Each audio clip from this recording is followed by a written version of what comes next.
And country from tyranny, no matter how long it takes. Thank you. God bless you all, and may God bless the United States of America.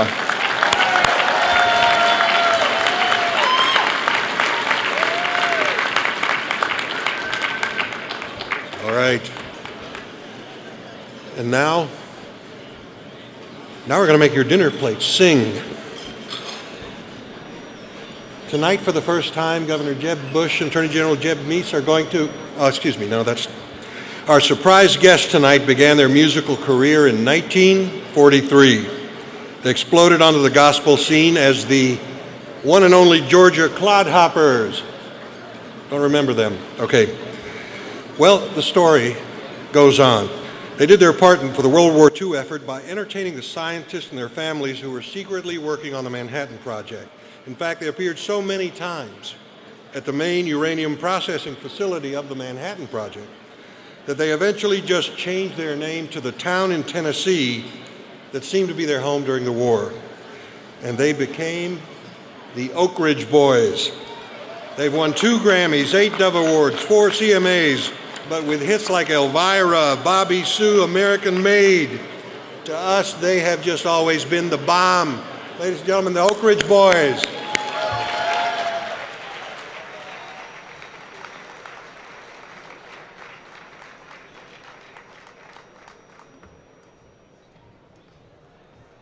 Give us a second, we got a Black Hawk down. Tore his Achilles, but he's okay. Proving every night that torn Achilles ain't got anything to do with good bass singing. We are the Oakridge Boys, and it's an honor to be here. Turn these down a hair. Thank you. 1, 2, 3. 1. Still ringing a little, y'all. 1, 1. 1, 1. Okay. All right. Let's sing. All right.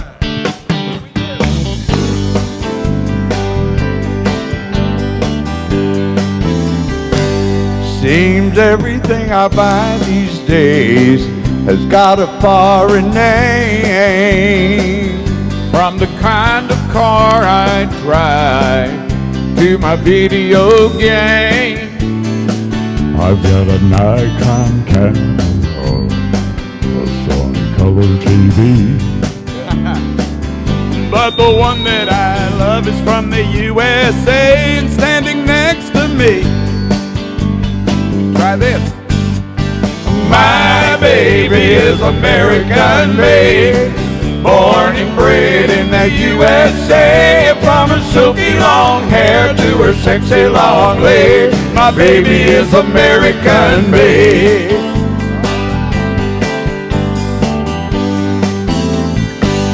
She looks good in her tight blue jeans she bought in Mexico. And she loves wearing French perfume everywhere we go. But when it comes to a loving part, one thing is true. Yeah. My baby's genuine USA, red, white, and blue. My baby is American made, born and bred in the USA. From her silky long hair to her sexy long legs, my baby is American made. Everybody! My baby is American made, born and bred in the USA. From her silky long hair to her sexy long legs, my baby is American made. My baby is American made, born and bred in the USA. From her silky long hair to her sexy long legs, my baby is American made. Oh yeah.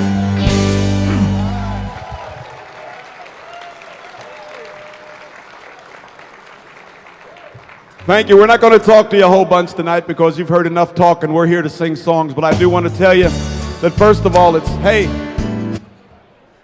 I want to tell you it's great to see so many young people here. Thank you for being here, young people. We need you. And for those of you that are a little older, you've watched the Oakridge Boys grow up right before your eyes, because we've been riding with our conservative principles for a long, long time. And it's an honor to be at CPAC. Thank you very much. We sang for Ronald Reagan. In fact, in 1982, when we did a show for Ronald Reagan, I bought this tie for the event. And I thought I'd bring it tonight. We rode with George Herbert Walker Bush. We rode with Bob Dole. We rode with George W. Bush. We've ridden with Jeb Bush. And we rode with Mitt Romney and Paul Ryan. And we have been honored to do so and to carry that banner high because we believe in America and the principles that our founding fathers meant for this country to have and do. That's why the Oakridge Boys are here singing for you tonight. Hope you enjoy it. Thank you.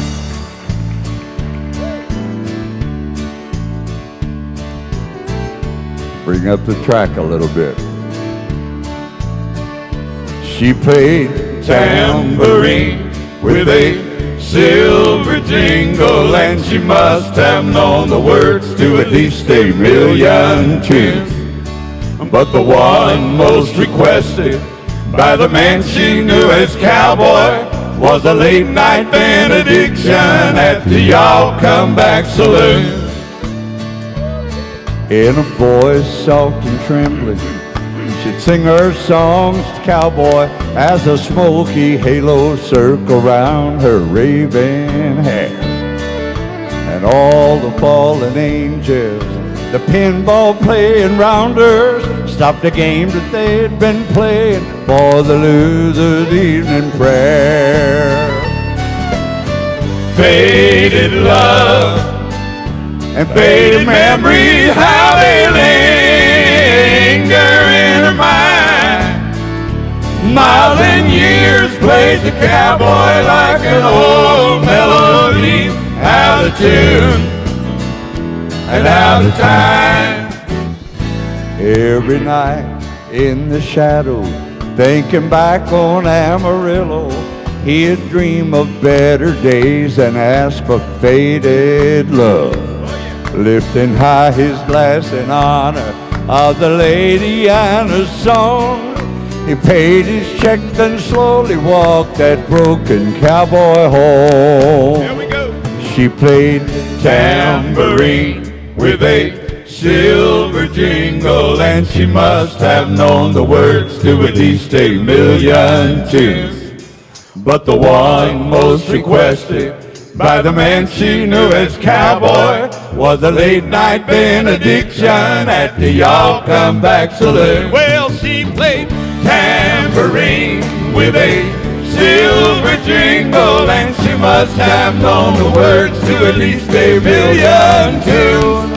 But the one most requested by the man she knew as cowboy was the late night benediction at the Y'all Come Back Saloon. Clap your hands.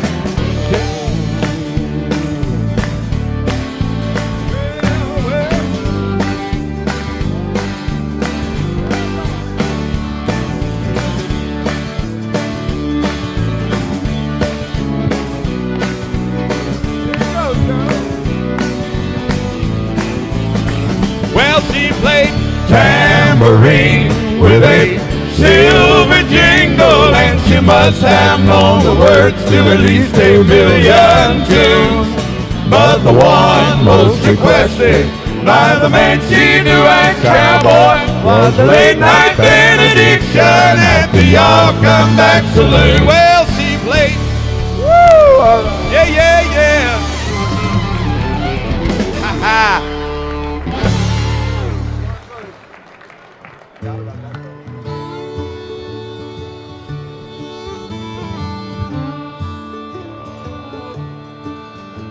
There's a storm across the valley, clouds are rolling in.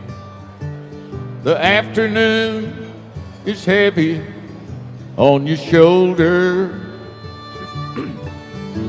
There's a truck out on the 4-lane, a mile or more away.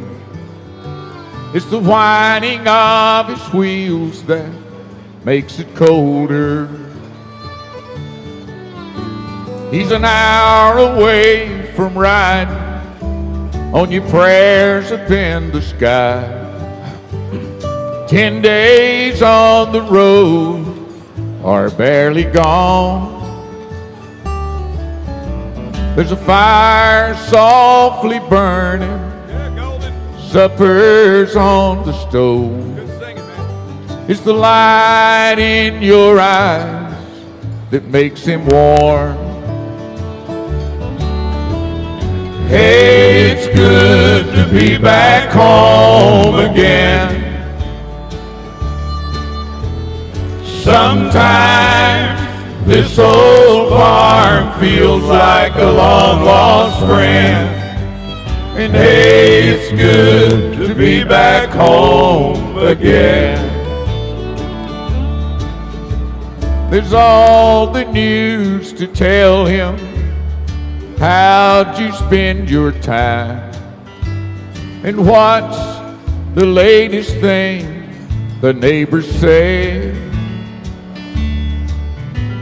Your mother called last Friday. Sunshine made her cry. You felt the baby move just yesterday. Hey, it's good to be back home again. Yes, it is. Sometimes this old farm feels like a long-lost friend. Yes, and hey, it's good to be back home again. Oh, the times I can't lay this tired old body down. Feel your fingers, feathers soft upon me. Kisses that I live for, a love that lights my way. Happiness that living with you brings me. It's the sweetest thing I know of, just spending time with you. It's the little things that make our house a home. Like a fire softly burning, supper's on the stove.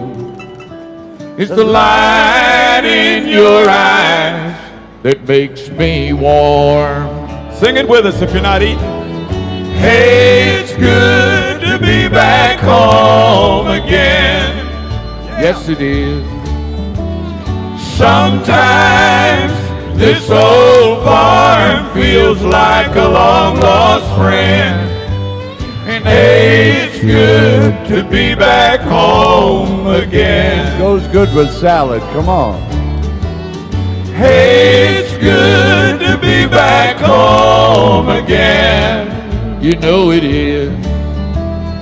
Sometimes this old farm feels like a long-lost friend. Yes, and hey, it's good to be back home again.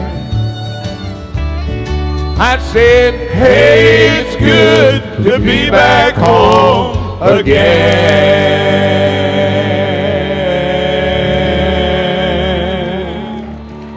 All right. William Lee Golden. Hey, Derek, we need a little more track, bro. We're getting lost on the track up here. One thing about bringing the track like this, we don't have to bring the band. A little more track, thank you.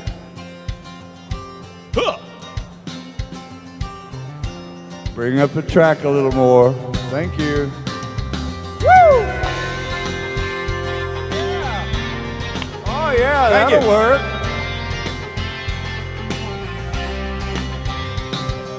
When I was a young boy, I would dream about life and wonder just how sweet it could be.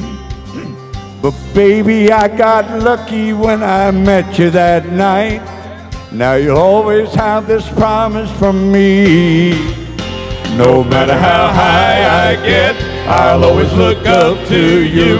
You'll always be number one, I'll settle for number two. You've always been there for me, baby, I must confess. I'll always look up to you, no matter how high I get.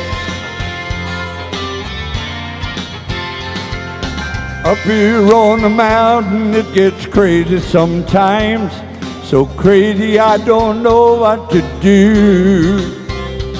When I've had it up to here with all of their lies, I can count on you to tell me the truth.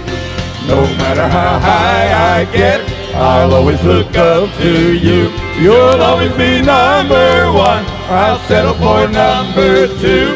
You've always been there for me, baby, I must confess. I'll always look up to you, no matter how high I get. You are the one that turned me around. You help me keep my feet on the ground. No matter how high I get, I'll always look up to you. You'll always be number one, I'll settle for number two. You've always been there for me, baby, I must confess. I'll always look up to you, no matter how high. No matter how high I get, I'll always look up to you. You'll always be number one, I'll settle for number two. You've always been there for me, baby, I must confess. I'll always look up to you, no matter how high I get. Ba ba ba ba da ba ba ba ba ba ba ba ba ba. All right. Woo! Thank you very much.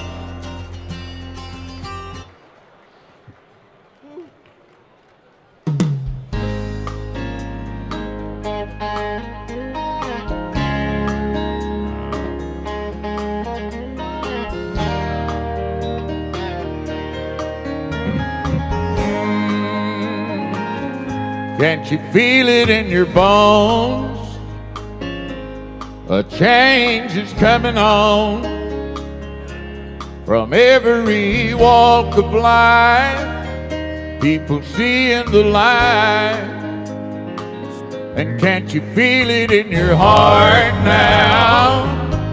A new thing is taking shape.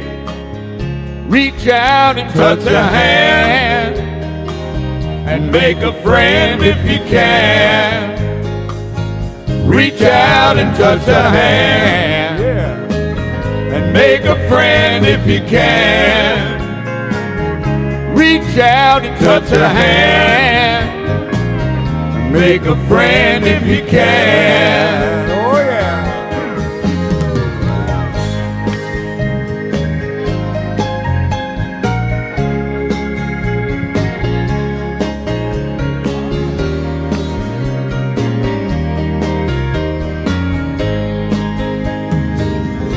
I've read about you, my friend.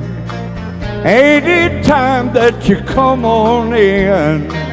Now we can find a better way. Why don't you join us today? Now can't you feel it in your heart now? A new thing is taking shape. Reach out and touch a hand and make a friend if you can. Reach out and touch a hand and make a friend if you can. Reach out and touch a hand and make a friend if you can. Oh yeah. Been reflected in the attitude of other people just like you. So reach out and touch a hand. Make a friend if you can. Can't you feel it in your heart now? There's a new thing taking shape. So reach out and touch a hand and make a friend if you can. Reach out and touch a hand and make a friend if you can. Reach out and touch a hand, make a friend if you can. Reach out and touch a hand, yeah. Ooh, make a friend if you can. Reach out and touch a hand and make a friend if you can. Reach out and touch a hand and make a friend if you can. Reach out and touch a hand. Here we go. And make a friend if you can. Oh, yeah.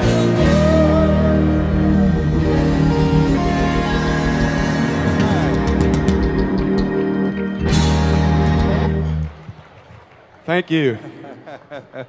1, 2, 2, 2, 2, 2. Thank you very much.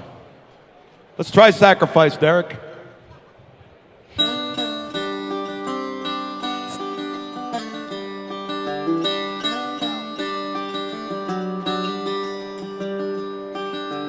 Boy grew up in Caroline,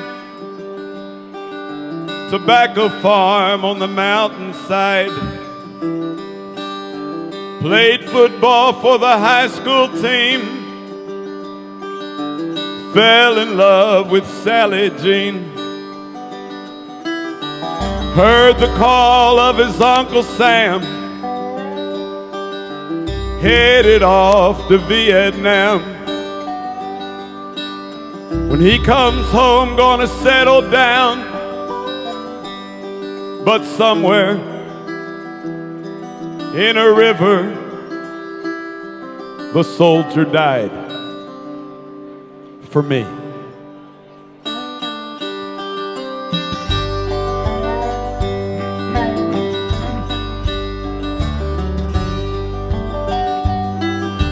Navajo boy stares at the sky, tired of the reservation life. He has hopes, he has dreams. Joins the United States Marines. Marine works hard, he pulls his weight. His people are proud, he's a hero, they say. When he comes home, gonna be a great day. But somewhere in a desert, the Marine died for me. So I can live in the land of free, raise my kids, live my dreams. There's a price for liberty, sacrifice for me.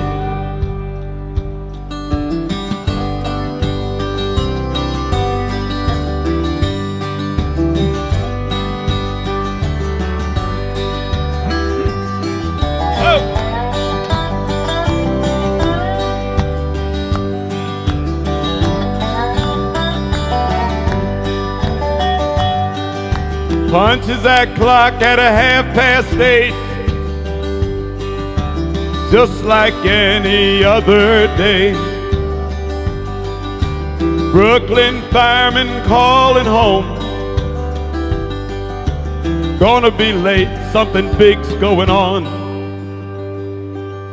The world had changed in just one day. The devil himself had sent those planes. When he comes home, gonna hold his wife. But somewhere in a tower, the fireman died for me.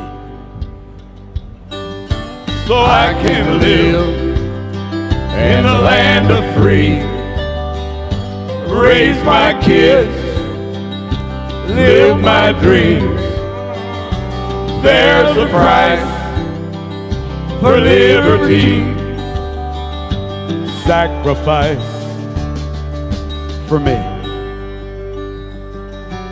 Long black wall, fields of green, pillar of fire, distant beach, cross of white, a hero dies. Sacrifice for me.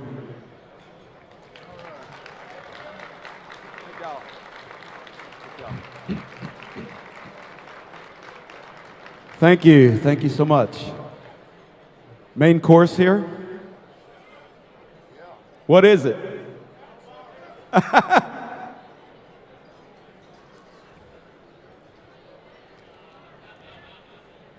Last year at the Republican National Convention, the Oakridge Boys were invited to sing our Star-Spangled Banner, our national anthem, at opening day. So, opening day got here, and if you remember, there was a threat of a hurricane in Tampa. So they did away with most of the activities that day. So we thought we'd went all the way to Tampa for nothing. We were going to have a nice dinner and go back home. Word come down from the Republican Party that if the Oakridge Boys are here, they need to sing, and they need to sing in prime time. So they said, will you stay over till Tuesday night and sing? We said, yes, we will. What do you want to hear? They said, how about a good gospel song? How about Amazing Grace? Well, on that Tuesday night, if you remember, the Oakridge Boys came out there and sang Amazing Grace. And how unique that was to see the other side taking a moment or two out of their busy convention to boo God on the floor and to take him out of the platform, or at least attempt to. So there's another philosophical difference we have here. There's a lot of people that think we should be moving further away from God. We think we should be moving closer to God. Let me get my pitch pipe out. Hang on a sec. We're going to sing it.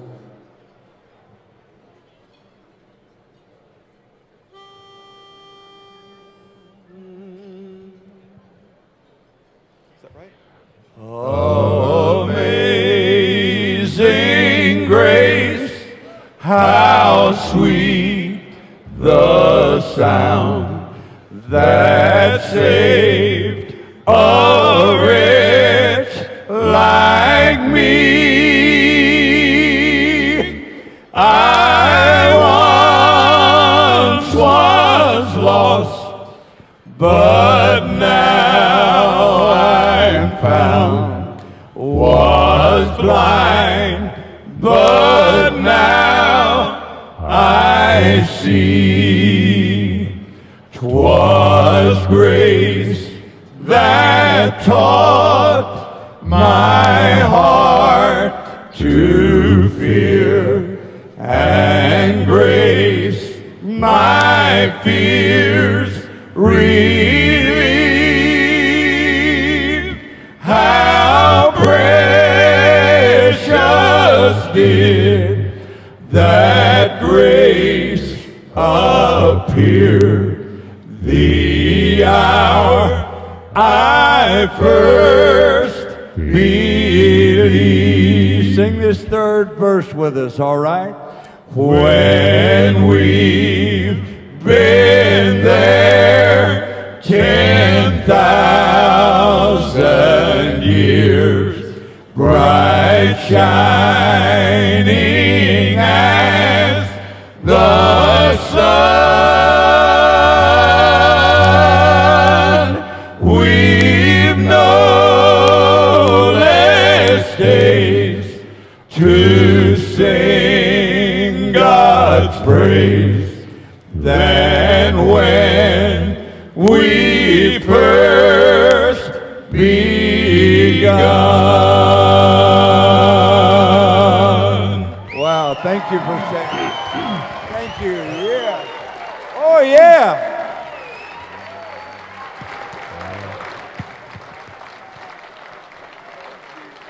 Thank you so much. Thank you.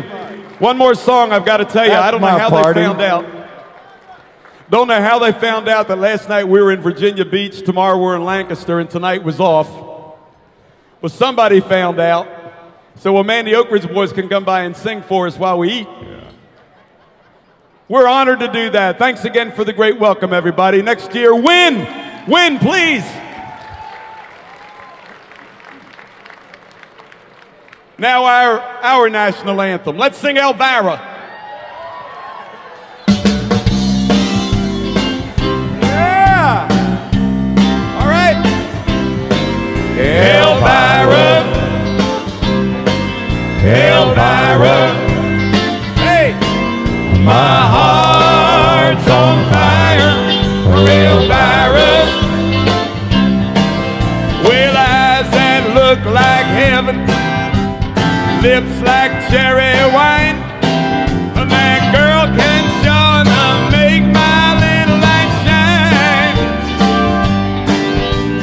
I get a funny feeling up and down my spine, 'cause I know that my Elvira's mine. Sing it, Elvira, Elvira.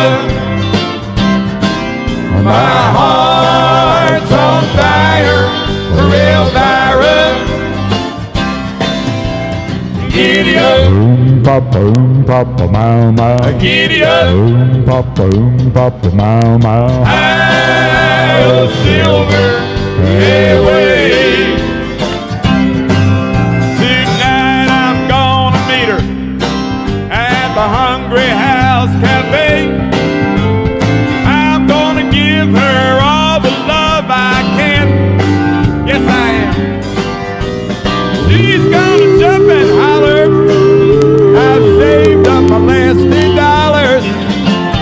We're gonna search and find that preacher man. Everybody sing. Elvira, Elvira, my heart's on fire for Elvira. Yeah. Giddy up, Boom, papa, mow, mow. giddy up, Boom, papa, mow, mow. high of silver, away. Elvira, Elvira, my heart's on fire for Elvira. Yeah. Giddy up, Boom, papa, mow, mow. giddy up, high of silver, away. One more time. Elvira, Elvira, my heart's on fire for Elvira. Giddy up, Boom, papa, mow, mow. giddy up, Boom, papa, mow, mow. high of silver, away. Sing it now. High of silver, away. Elvira. Thank you, everybody. God bless. Thank you.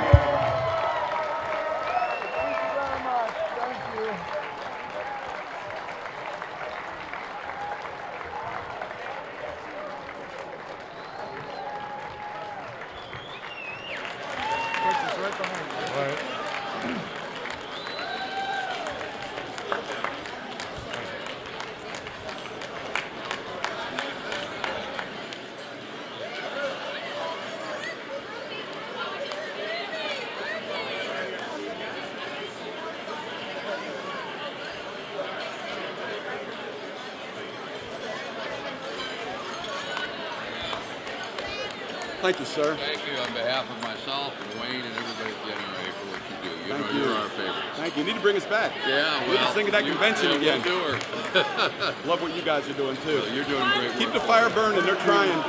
We're doing what we can. Tell everybody they're members of the Thanks for having us. Tell everybody that.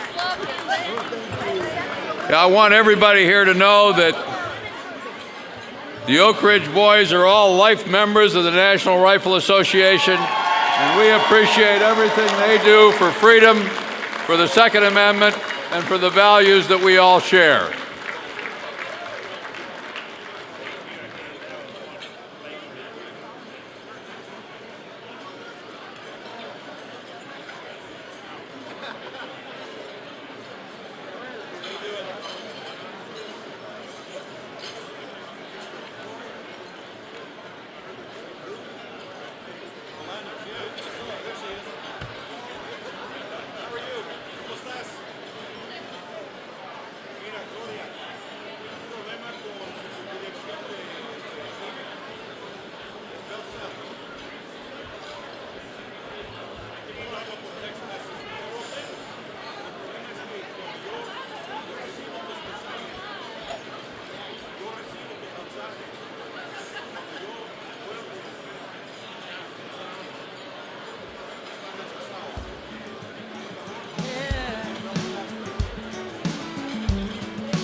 Sun just hotter than the heat in July. With her wind-blown hair, it just wasn't fair the way she was blowing my mind.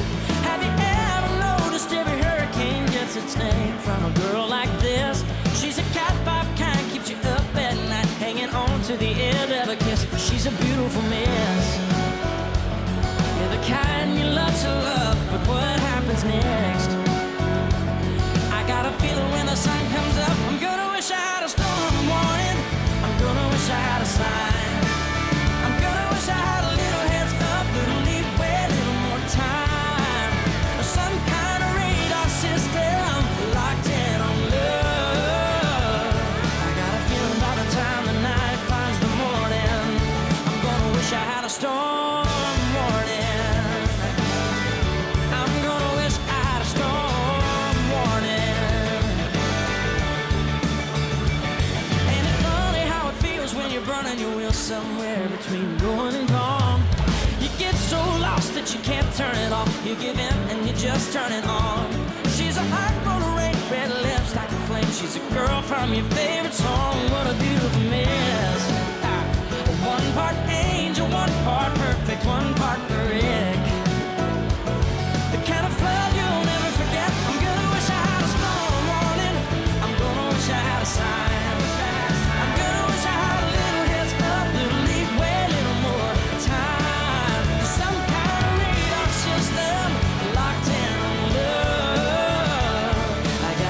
By the time the night finds the morning, I'm gonna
some kind of sign.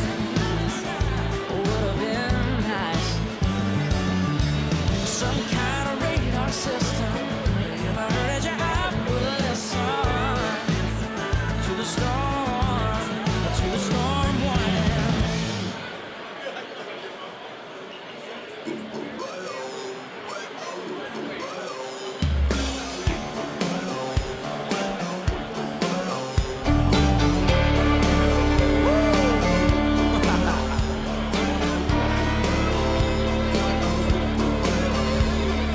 Way on down to southern Alabama with the guitars jamming, that's where we're headed. Straight up to Butte in Montana singing, Lord, I was born a rambling man. California to Oregon, even New York City got one or two hillbillies ready to hit the road. It's a brother and a sister kind of thing. Raise up your hands if you all wanna hang with me and my gang.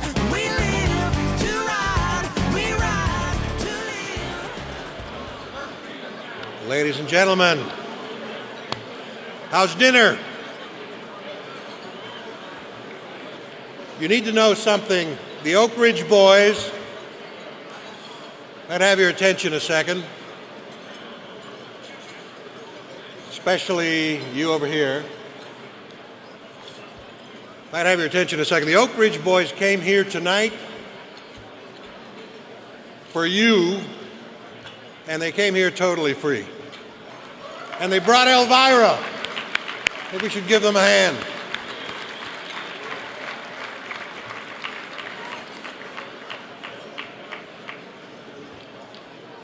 For a number of years now, CPAC has been blessed to have the sponsorship of the Lynd and Harry Bradley Foundation through the establishment of the Jean Jordan Kirkpatrick Academic Freedom Award. Jan Reardon, the Director of Community Programs for the Lynd and Harry Bradley Foundation, is going to present this year's winner. Jan?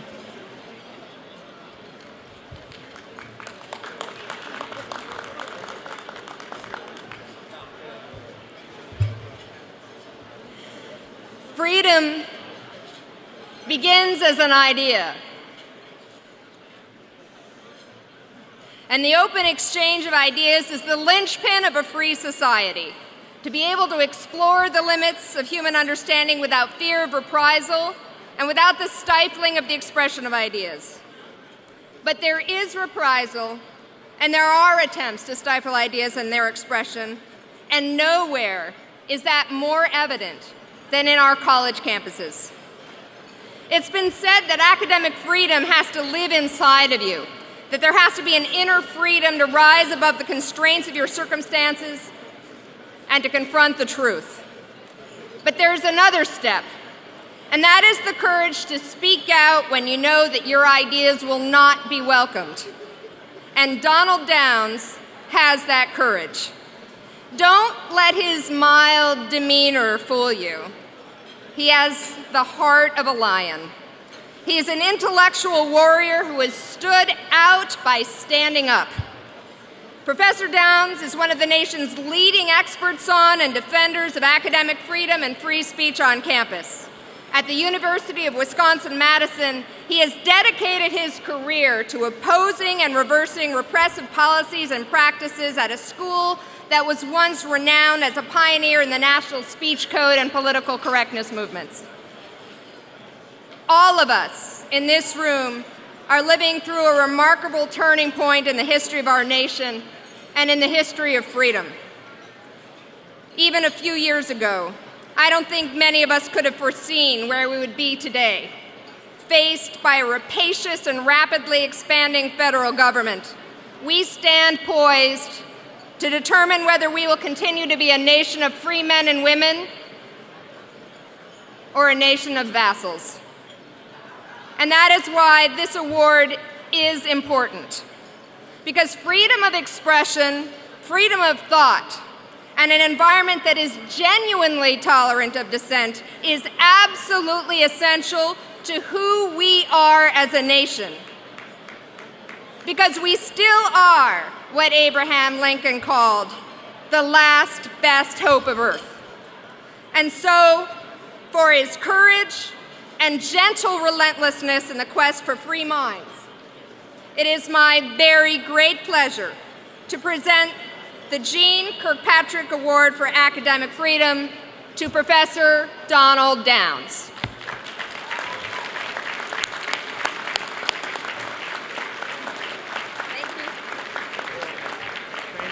Congratulations. I think Janet better hold the award because I'll drop it. Well, I don't know about you, but I'd like to meet this woman, Elvira. Now, let me start by thanking the Bradley Foundation and the American Conservative Union for bestowing upon me this honor. And I want to thank the selection committee, which consisted of individuals whom I respect greatly. And I want to also thank Diane Saylor of the Bradley Foundation, who's sitting out here. She's been my guardian angel from the foundation perspective for several years, as well as Janet, who introduced me, who's been my guardian angel at this conference. I also want to thank Michael Grebe, the president of the Bradley Foundation, and a shout out to my wife, who's sitting out here someplace, I can't see in the dark, Susan. Susan is a graduate of the University of Wisconsin, and she's a guardian angel of a different kind. She's also a diehard when it comes to the principles that the Kirkpatrick Award stands for. So I've said a lot of thank yous. Don't worry, this is not Hollywood. It's not the Academy Awards. So I'll stop, except for one more. And that's, I have to also thank the late Jean J. Kirkpatrick herself, whose name anoints this award. Professor, ambassador, and citizen extraordinaire, Kirkpatrick's commitment to academic freedom exemplified three cardinal qualities. You know, if you knew her, I can just see her looking down on us with her arched brow. And talk about pressure. First, she knew and understood the first principles of intellectual and academic freedom. Second, she actually believed in these principles and would act on them. She understood Lincoln's famous statement that in America we are conceived in liberty. And finally, Kirkpatrick stood up and acted on behalf of academic freedom when it needed it most, and that is when it came under pressure by those intense forces, political and moral, that either don't understand it or don't care about it. Now, I should say that this matters especially to me because I was not born in the United States. Like many, I'm an immigrant. And I came from a country that really had no civil liberty tradition whatsoever, Canada. But actually, I should note, Canada has more economic freedom than we do right now. Though when it comes to freedom of speech, they leave a lot to be desired. And my view is we should combine the best of both. Okay. When I witnessed in Wisconsin, when I witnessed the growing suppression of free thought and speech on campus that began to besiege higher education in the later 1980s, soon after I came to Madison, and believe me, I hope there was no cause and effect in terms of that, I felt challenged in three respects: intellectually, morally, and existentially. This wasn't how I was conceived, even in Canada, and it wasn't how my university was conceived. The University of Wisconsin was a national and international leader in the drive for academic freedom in the United States. Our official motto stresses the fearless sifting and winnowing of ideas, and I'm quoting, by which the truth alone can be known. Well, after Donna Shalala came to Wisconsin as chancellor in the late 1980s, and we adopted speech codes and related policies, we stopped sifting to some extent, and we stopped winnowing. As a matter of fact, we were a pioneer in the national speech code movement that took place around the country. So not surprisingly, a chill took place took over the campus overnight, especially regarding those important issues, race, gender, sex, religion, etc., that the codes covered. Now, my time is mercifully short, so let me just cut to the chase about what we did. We organized a group of faculty and students, 15 faculty from across the political spectrum, from a variety of religions, politics, even sexual orientation, and we fought the regime of speech codes at Wisconsin and a variety of other policies. You can read about them in my book called Free Speech and Liberty on Campus, which I recommend you all buy. You should buy it for your friends, and maybe especially you should buy it for your enemies. The heart of the problem at Wisconsin was that there was no organized resistance to what was happening. And we did organize and mobilize. One of the students who was part of our movement is actually a speaker at the conference today on technology and elections, Katie Harbath, who I believe is in the audience someplace.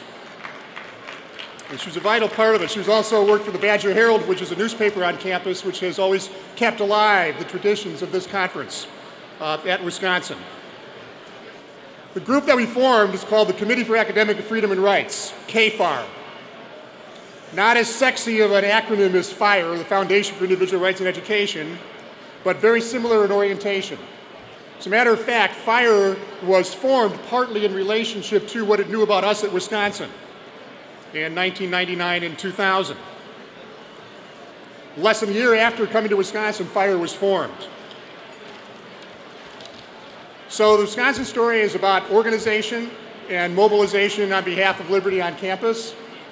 And our group, as well as FIRE, I think embody that.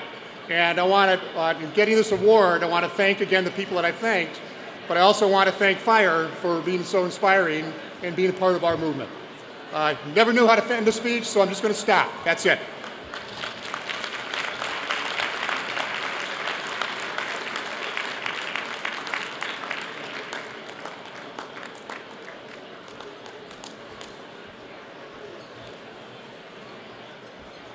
Ladies and gentlemen, we have a news alert.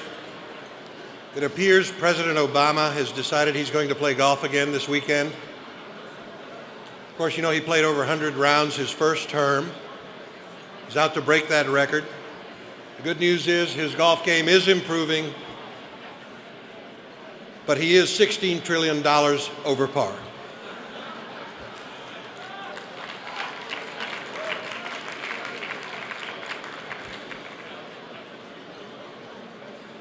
American innovation is a remarkable thing. You will all remember a few years ago when IBM created Watson, a computer smarter than a human being. Of course, conservatives at CPAC were not surprised. We'd met liberals. It shouldn't be that hard. Sam Palmisano, until recently, was the president and CEO of that great company, IBM. We're honored to have him here tonight, and he's going to introduce our keynote speaker.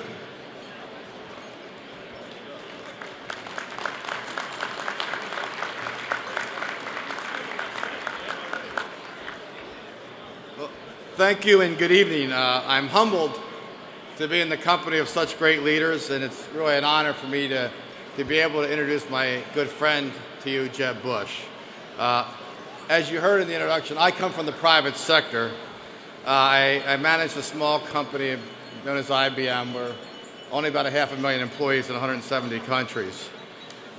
So I know a little bit about business and nothing about politics, so I won't wander into areas where I'm totally incompetent. But I do know something about Jeb that I thought I'd share with you. When you talk to Jeb, he was governor from 1999 to 2006.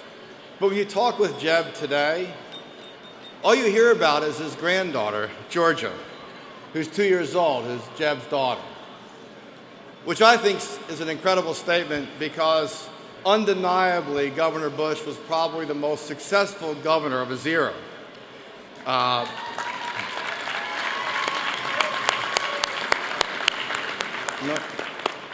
Jeb and I have become friends mainly because we have this passion for technology.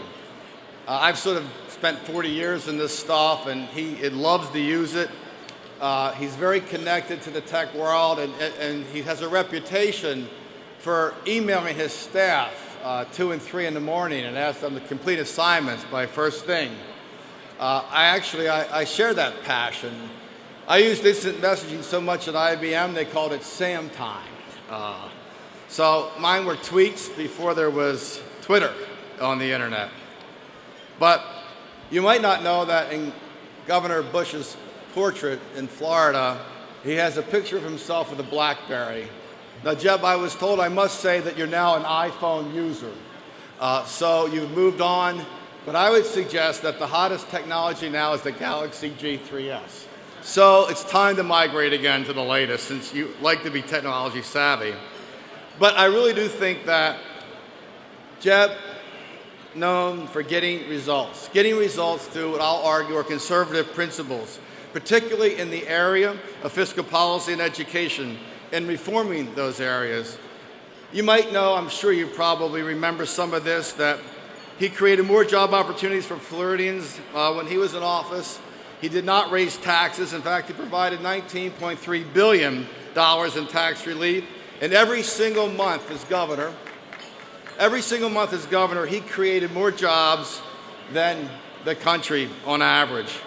To me, it's like beating quarterly expectations and earnings. He did it every 30 days. Throughout his tenure, his top priority was providing the best education to all the public schools in Florida and all their students, every child, regardless of economic background or race, and produced phenomenal results. Most recently, fourth graders in Florida had the second highest rating in the world, ladies and gentlemen. Only surpassed by Hong Kong. And having lived in Asia and having been from the United States, that statistic blows me away, that he was able to do that. And if you really look at the education reform across the country, Governor Bush's fingerprints are everywhere.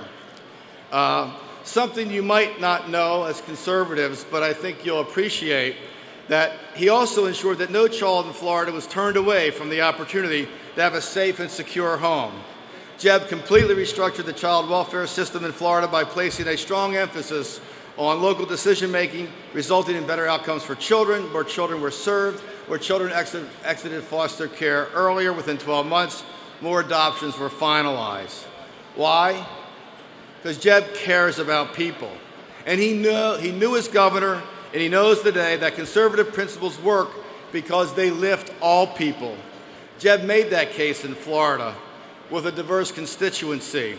He created jobs. He provided better education for student achievement, and his results were undeniable. So maybe some of you are like me, and when you hear politicians say one thing and do another, it makes you wonder about how they can be that way. That's not Jeb Bush. He's a man of deep conservative. He's a conservative reformer who delivers. Why? Because he's smart and he cares. Ladies and gentlemen, it's my privilege and honor to introduce to you my good friend, Governor Jeb Bush.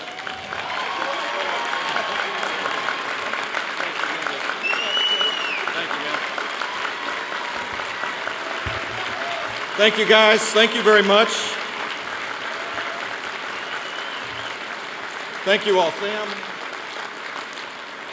Sam, thank you for that kind introduction. Let's close the bar off so everybody in the back can stop chattering. That's the best introduction I've gotten in a long while. I wish you'd all heard it. I want to particularly thank my old friend, not by age, but by longevity of friendship, Al Cardenas, for his selfless dedication to the American Conservative Union and to the conservative cause. It's a pleasure to be here tonight honoring one of America's greatest presidents, Ronald Reagan. I'd like to begin by expressing my deepest appreciation for the kind thoughts and prayers for my dad. He got out of the hospital about 6 weeks ago, and as he so aptly said, put away the harps. He's back at home and he's doing well. That's the good news. That's the good news. The bad news is that he's no longer pampered by the nurses at Memorial Hospital in Houston, Texas. He has a new caregiver. Her name is Barbara Bush, and she is really tough. You see, this is proof positive that no matter what your age, and even if you were once the leader of the free world, life has a way of keeping us humble. Sometimes in our lives, we even get to cross the thin line between humbling and downright humiliating. A couple of weeks ago, Peter Hamby of CNN tweeted a picture of me from 1970 with what appeared to be a catcher's mitt on my head. I still have that sport coat, by the way. Hamby felt compelled to comment on my hairstyle and said that I was wearing a mullet. I responded, of course, that it wasn't a mullet, just an unruly head of hair. In 1970, we all had that. Hamby's response was even better. He said, technically, you're right. There's a party in the front and a party in the back. I find Hamby's comment strangely relevant to us tonight because if you think about it, the same could be said about the Republican Party. We used to be the party in the front.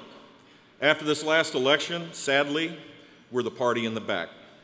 The question is, how do we get to be the party in the front again? And please take, oh good, I'm glad it's gone. That's what I'd like to talk about tonight. How do we start once again to elect Republican presidents in the mold of the great man we honor tonight? But before we answer that question, I'd like to share some things that I've observed recently.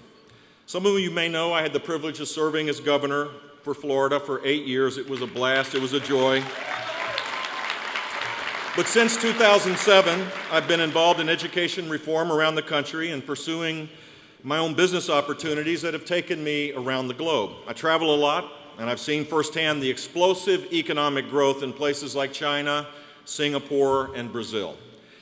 In some of their cities on any given day, you can see dozens of cranes building modern skyscrapers, and the streets bustle with people alive with the energy of commerce and innovation. When I return home, the mood is different and worse. Americans have the sense that our economy is fragile, its rewards are unfairly tilted towards the few, and that the greatest prosperity in this century will be enjoyed by other people in other lands and not by our own children. But tonight I'm here to tell you that this conclusion is 100% wrong. We potentially find ourselves at the threshold of our nation's greatest century.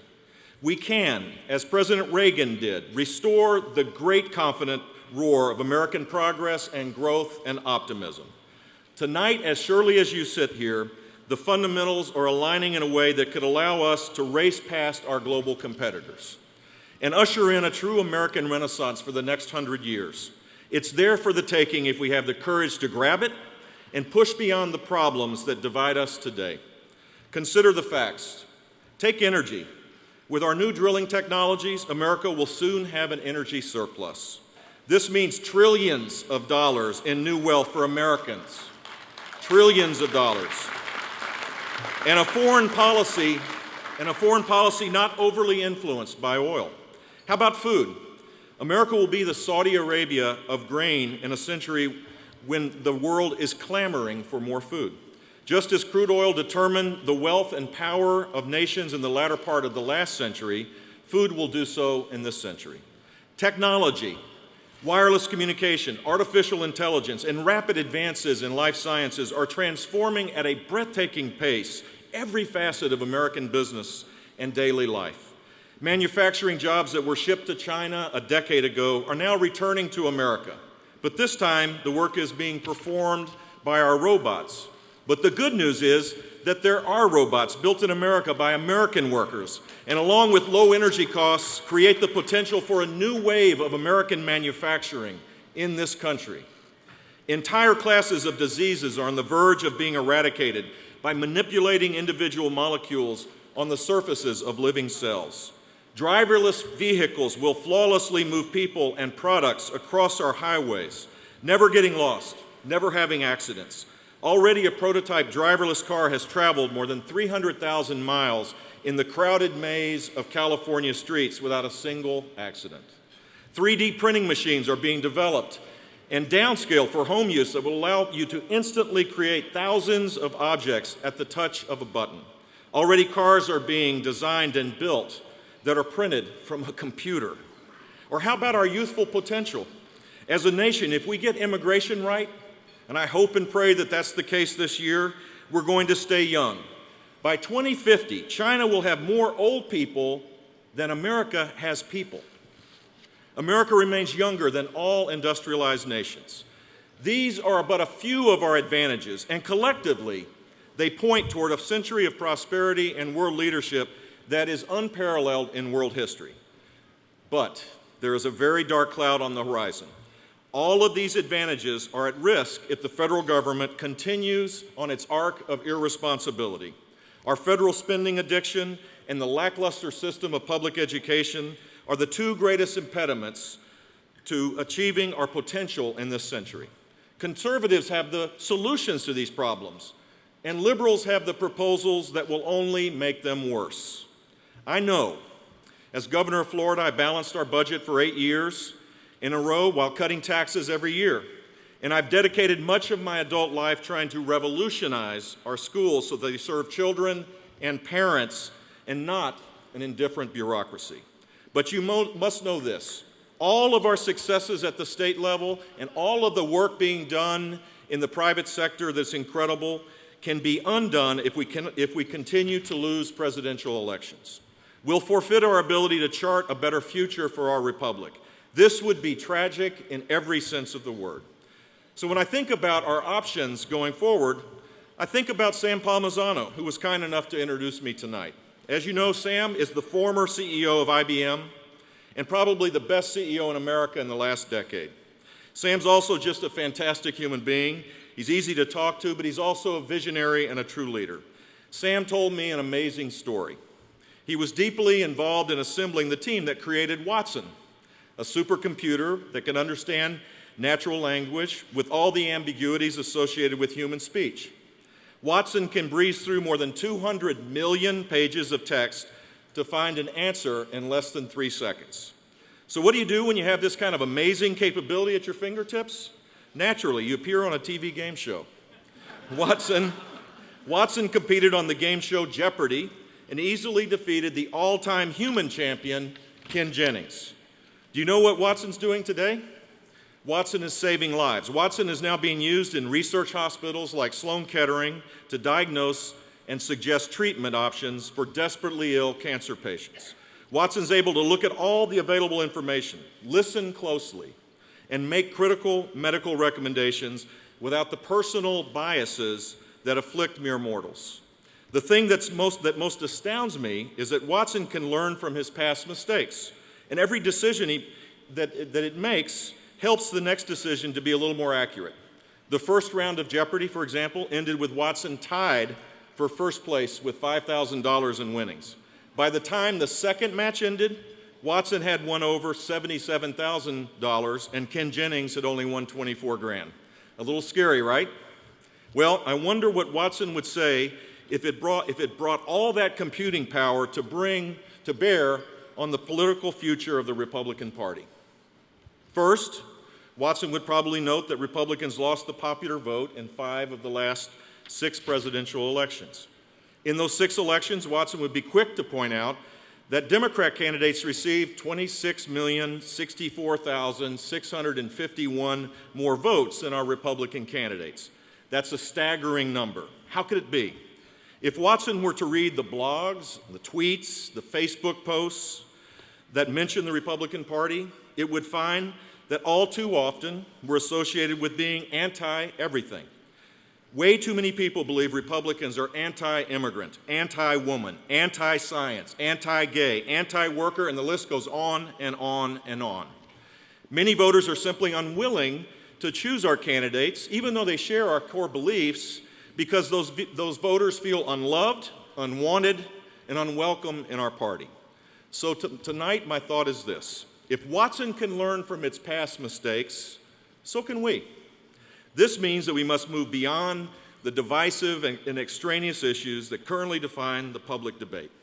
Never again can the Republican Party simply write off entire segments of our society because we assume our principles have limited appeal. They have broad appeal. They have broad appeal, and we need to be larger than that. For exactly the same reason that millions of immigrants were drawn to our shores from every nation, we need to draw into our party people from every corner of society because conservative principles and not liberal dogma best reflect the ideals that made this nation great. We should be united in the principle that everyone should be given the opportunity to rise to the top, to raise a family, and to be free.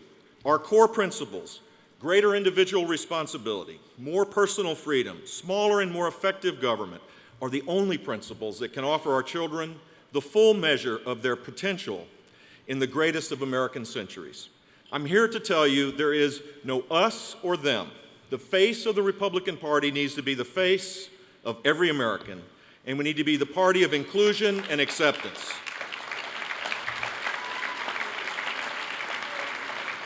It's our heritage and our future, and we need to couch our efforts in those terms. As Republicans, we need to get reacquainted with the notion that relationships that really matter are not made through Twitter or social media. Real relationships take time to grow, and they begin with a genuine interest in the stories, the hopes, the dreams, and the challenges harbored within each of us. When I ran for governor in 1998, a woman named Bertha Aponte, the mother of a developmentally disabled child from Fort Lauderdale, and at the time, a complete stranger to me, stood up in a town hall meeting I had and challenged me to help children like hers. I'm sure I said something pleasant in response, but it wasn't good enough for Bertha. She wouldn't let me up for air. Over the next months that followed, I traveled South Florida with Bertha and visited group homes and talked to parents who feared nothing more than having their disabled child outlive them and become a ward of an uncaring state. Imagine what it would be like to be a mom or a dad of a child, and your biggest worry was that you would die before they did, and no one would take care of them. When I became governor, we had a renewed focus on helping the developmentally disabled, and in elevating their lives, I actually found out that we elevated the lives of all Floridians. All this flowed from my personal connection with Bertha. We used to be the party that understood personal connections and that they mattered. We need to be that party again. And when we speak to people and make the case for conservative principles, you should know that the happy exception does not always prove the rule. It is not a validation of our conservative principles if we can only point to the increasingly rare individual who overcomes adversity and succeeds in America. Here's reality. If you're fortunate enough to count yourself among the privileged, much of the rest of the nation is drowning. In our country today, if you're born poor, if your parents didn't go to college, if you don't know your father, if English isn't spoken at your home, then the odds are stacked against you. You're more likely to stay poor today than in any time since World War II. Unfortunately, the great tragedy of the last decade is that liberals have channeled the anger and frustration that comes from this oppressive dynamic and used it as an opportunity to attack the very idea of success itself. In their view, anyone who has climbed to the top 1% or top 10% or top 20% for that matter has committed some form of gross social breach, and they deserve our scorn. This is enormously short-sighted because in a fair capitalist system, financial success should be the byproduct of innovation and achievement. And without innovation and achievement, we will no longer move forward as a nation. And so our central mission as conservatives is to reignite social and economic mobility in this country. It's called the right to rise. There are many facets to our mission, but let me briefly mention four. First, we need to reestablish in America the idea that success is a good thing. Rather than being viewed with distaste and suspicion, success desperately needs to be cool again. We need to offer the citizens of our nation role models who demonstrate that success isn't about taking, it's about creating something where nothing before existed. It's about the way wealth ripples from a bold idea to spread to every part of our nation. Second, we need to equip every child with the best tools to rise. Every child in America deserves the best education on the planet. Why not? After all, we're already paying for it. We spend more per student than any country in the world, and yet our kids frequently rank in the bottom quartile on math and science scores. I could stand here all night and tell you about the details of a system that could get us there. Don't worry, I remember I'm only supposed to speak 25 minutes. But we need to have the leaders and the authority to put that system in place. Somewhere in America, a child is being born who will design and build the next and better version of Watson. His or her creation may save your life or the lives of your children and grandchildren. It may save the lives of millions. The tragedy is that for every child who reaches their full abilities, who builds that Watson, there are 100 who could have done the same thing but are stuck in failing and indifferent schools. We are squandering America's greatest resource, and I believe only reform-minded conservatives have the resolve to confront and end the single greatest waste of human potential, in my mind, in the history of the world. We need a transformation of education based on standards benchmarked to the best in the world, a system of no excuses accountability that refuses to accept failure and rewards improvement and excellence, a culture based on empowering parents with an abundance of choices for their children's education, and a deep understanding of the transformative power of digital learning. Third, we need to have a government that allows small people to rise and large businesses to fall. Government should help create a level playing field, maximize the opportunities for the players, and then step back. This doesn't mean government plays no role in regulating business, but it does mean that government doesn't pick the winners and losers or create such huge costs that only the large can comply. And finally, we need to realize that each of us in the conservative movement has a far greater role to play as a private citizen than as part of a government or as its critic. There's a political realm and a social realm, and we shouldn't confuse the two. We shouldn't rely on government bureaucracies to instill virtue in people. Government should fill potholes. It's our individual duty to fill the holes in the human heart. As conservatives, we need to recognize the limits of government and the much more powerful influences of parents, churches, charities, and role models.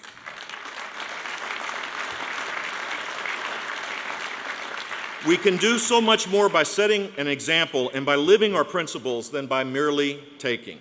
We need to be out in our communities, helping our neighbors, mentoring our children, and demonstrating that generosity, compassion, and human potential are immensely more powerful than 1,000 government programs. So I see our path forward as conservatives, and I believe the future is extraordinarily bright. I'll end where I started.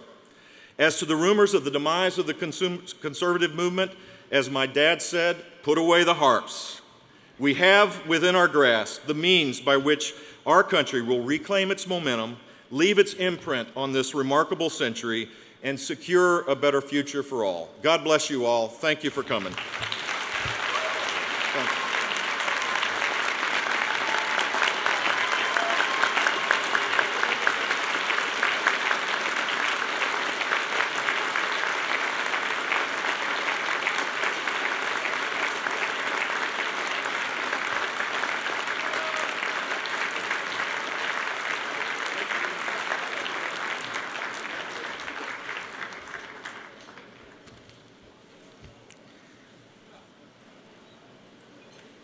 Lift our eyes over the horizon.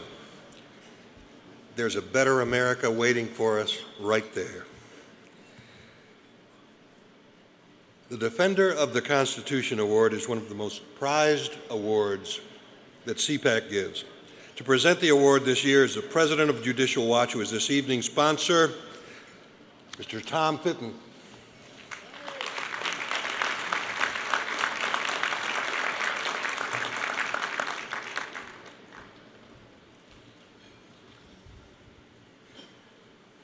What an honor it is to present the Defender of Constitution Award tonight. Judicial Watch is proud to have sponsored the Ronald Reagan banquet both last year and this year, and I can think of no more appropriate Defender of the Constitution Award recipient than the 75th Attorney General of the United States, the Honorable Edward Meese III.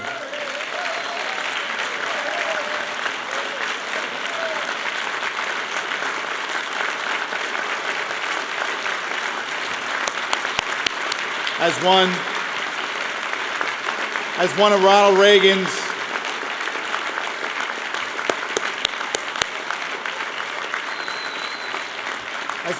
Reagan's closest advisors, beginning from the time Reagan was governor of California, General Meese's career is marked by a steadfast commitment to the genius of our Constitution.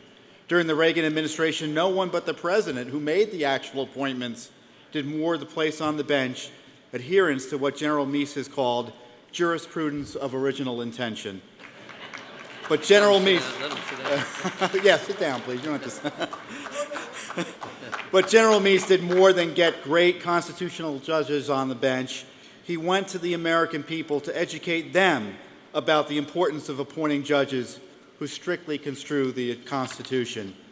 On July 9th, 1985, General Meese went to the belly of the beast and addressed the American Bar Association to advocate for a limited constitutional role for the judiciary. He said, to the outrage of liberals, a constitution that is viewed only as what the judges say it is no longer a constitution in the true sense. And I would add, a constitution that is viewed only what the president says it is no longer a constitution in the true sense.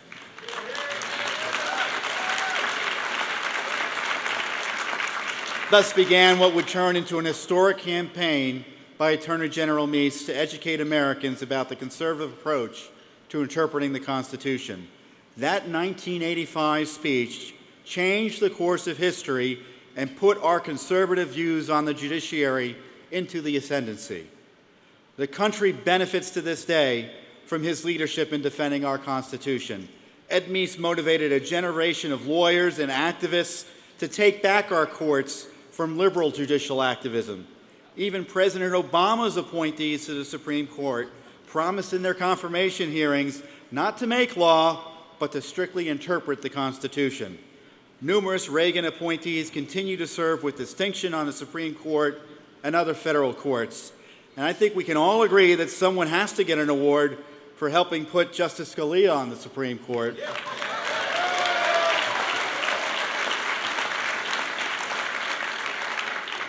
And for trying to get the late, great Robert Bork onto the Supreme Court.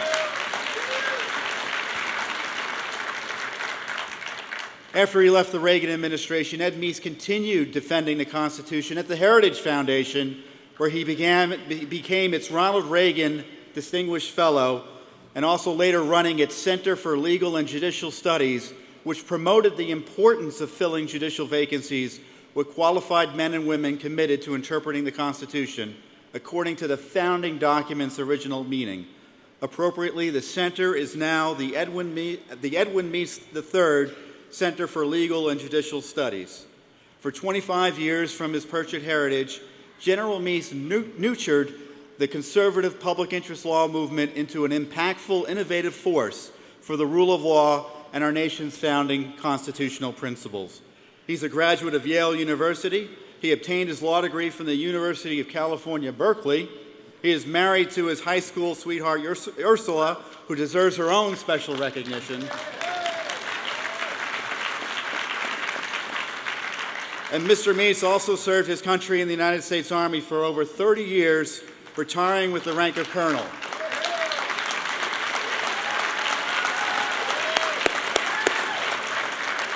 Now there's your Jeopardy question, a general and a colonel at the same time. The defender of the Constitution has traditionally been awarded an original document belonging to a founding father. Over the years, the Defender of the Constitution Historic Award documents have been found and contributed by our friends at the National Rifle Association. So it was with General Meese in mind that this historic document was obtained by the NRA. Edmund Randolph, a Virginia governor, was a signer of the Constitution. He was also our nation's first Attorney General. This document is a letter from Randolph dated June 6, 1786. It was written shortly before Randolph was elected governor of Virginia and 3 years before he was appointed United States Attorney General by President George Washington. In the letter, Randolph recommends the dismissal of a lawsuit, noting that, quote, the matter rests properly on the decision of Congress. Sounds like a judicial conservative to me.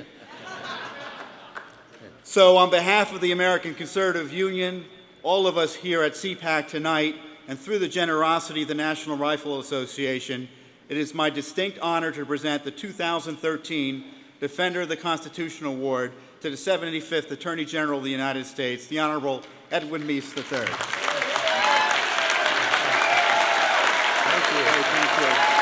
Thank you very much. Congratulations. This is wonderful. Thank you.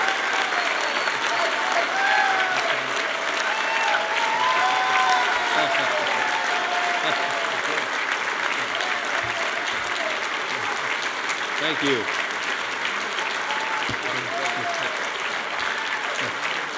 Thank you, Tom. And thank you, ladies and gentlemen. Thank you very much. Please be seated. Thank you very much. I am very honored and did not know about this award until this evening, and so I am extremely honored and grateful to you.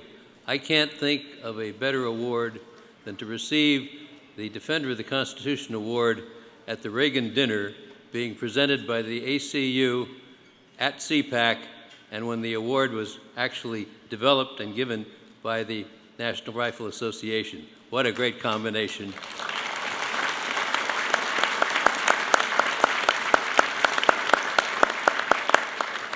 I can only say that whatever I may have been able to do in this regard has really been the inspiration of Ronald Reagan.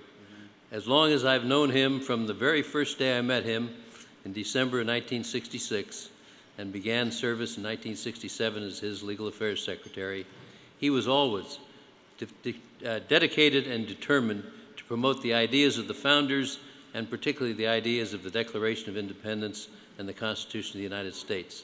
So it is with great gratitude to him and to all of you that I accept this award on behalf of all of those in the conservative legal movement who have done so much to advance this Constitution and the rights of the American people. Thank you. Thank you very much. Thank you very much.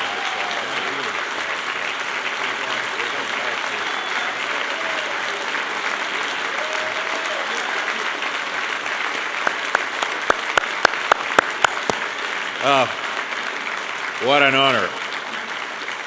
Ladies and gentlemen, this will be the last award of the evening, and it's my favorite award of the whole CPAC session. You see, this award is about the unsung hero in the conservative movement.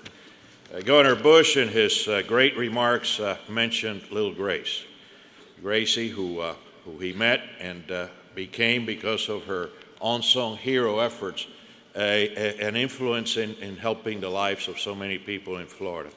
Well, this award historically has been an award given for the purposes of giving honor to those who've never sought it, to those who you may have never heard of, but through their own efforts, in their own humble way, have made a big difference for the movement.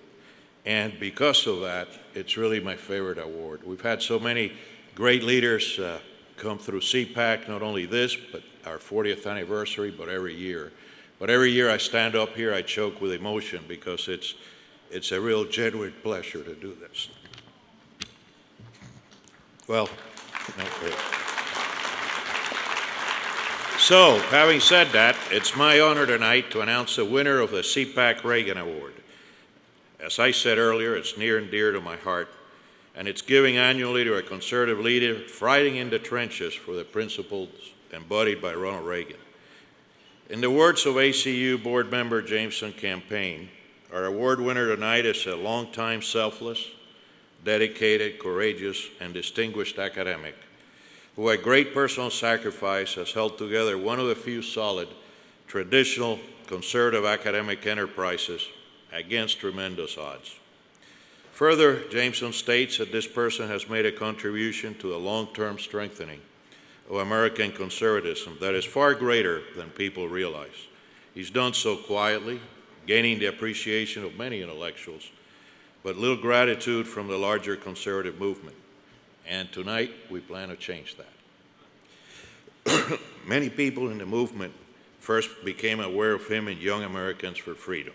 He served as the Maryland State Chair of YAFs from 1969 to 1971. And for nearly a quarter of a century, beginning in 1972, our award recipient was Associate Editor of Human Events, one of our first co-sponsors 40 years ago, as we created CPAC. In that capacity, he wrote many of its cover stories and other articles. And we know Ronald Reagan loved to read this publication.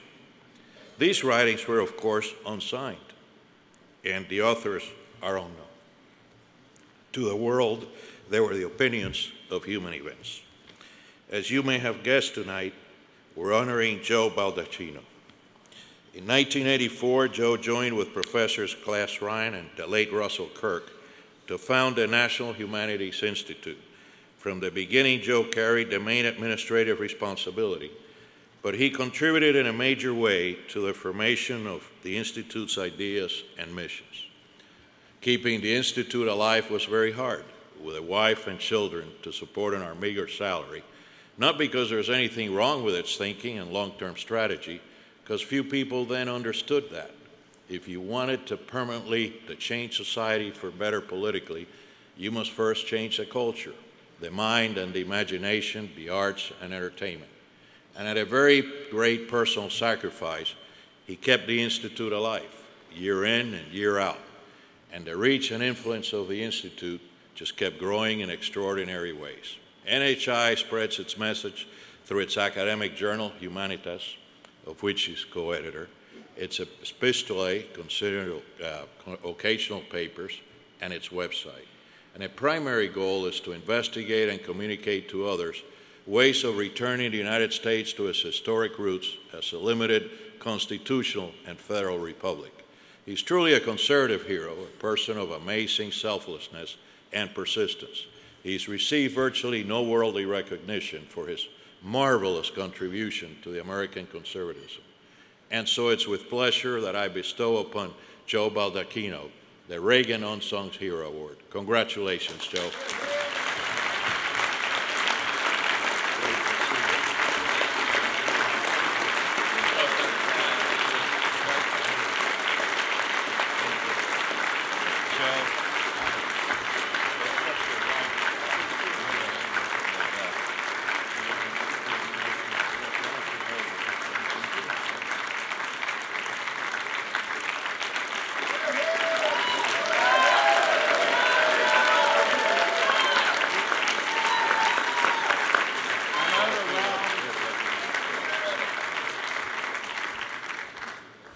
I'm overwhelmed.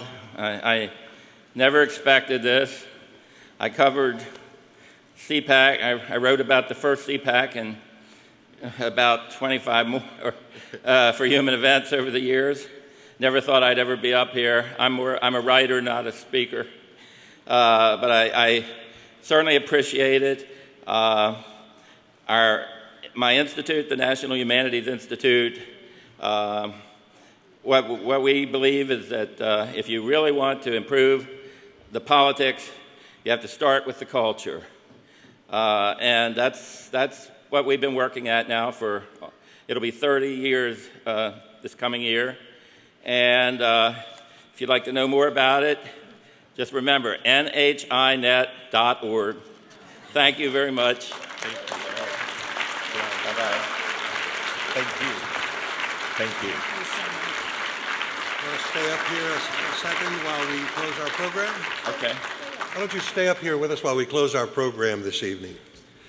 Tonight, we've heard elegantly expressed the beauty and the optimism and the promise of our conservative cause. We've heard that our ideas are not some dusty old principles that sit on a shelf in the pages of a book that no one ever reads. No, they live.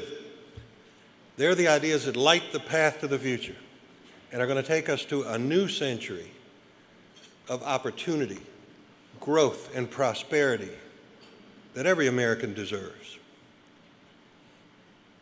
And that's because freedom is always a new and revolutionary idea. And those who love it remain forever young. And that's why tonight we honored Ronald Reagan, who remains ever young in our hearts. Stay with us now as Anthony Giuliani leads us in the singing of our National anthem, God Bless America, that too. And we close our program for the evening. God bless America.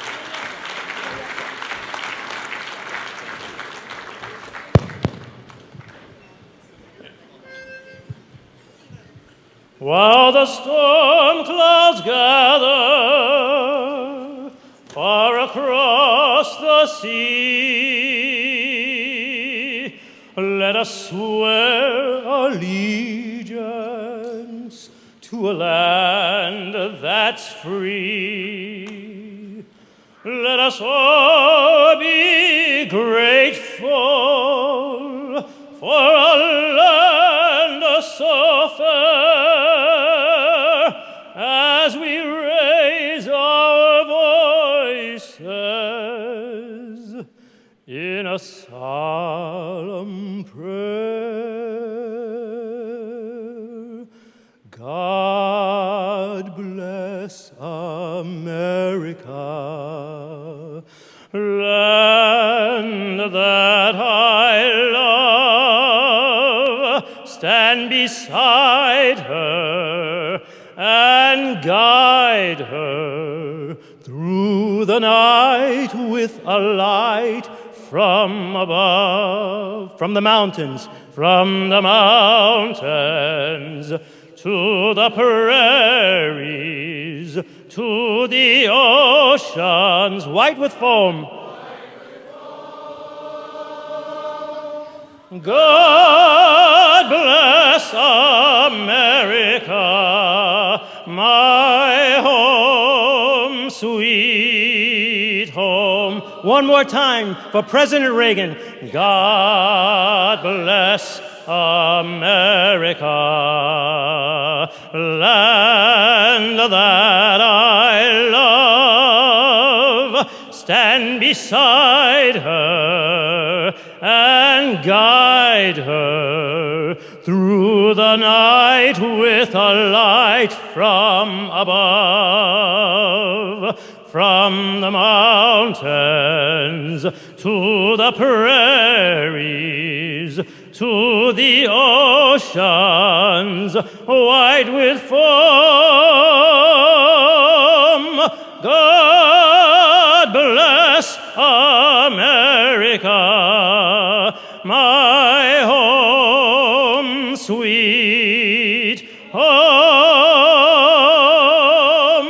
God bless America, my home, sweet home.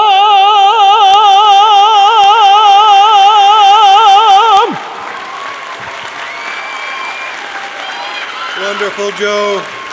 Wonderful. Everybody have a great evening. This brings our program to a close. Tomorrow is the blockbuster close for CPAC. Be there. Remember, it is not the end of anything. It is beginning of the next great conservative era. See you tomorrow.